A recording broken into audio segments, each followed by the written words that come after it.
Good morning, friends. We're in this series on the Sermon on the Mount and talking about how the kingdom of God has come into our world in Jesus, and that he has basically brought us into his project, his salt and light project.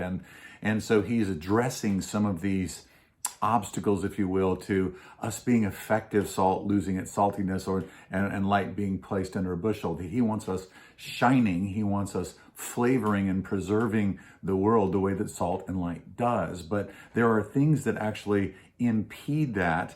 And so I think we need to start looking at these things that Jesus has talked about in the second half of Matthew 5 in terms of how are these obstacles in us being salt and light.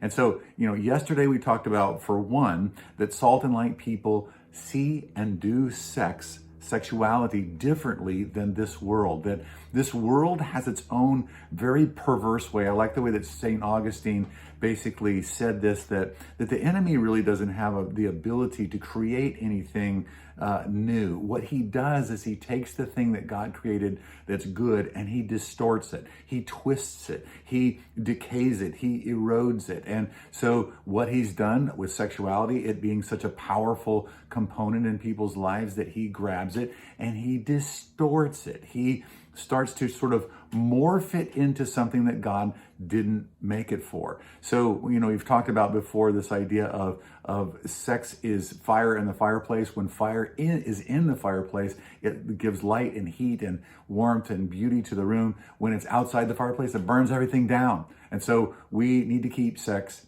inside the fireplace. That is, inside the bounds of biblical marriage. And so the point today is that we take seriously that if we're going to be effective salt and light, then we have to make sure that we're not playing with sexuality the way that the world plays with it. And I want to ask you to consider where your kind of views of sex and sexuality have been eroded by the way that the world thinks about it instead of the way that God thinks about it.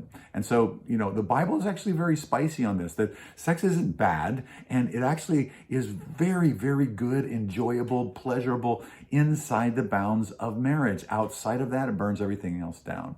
Where have your views about sexuality eroded? And the Lord is calling us back to his views on it. That's our word for today. Thanks for joining me.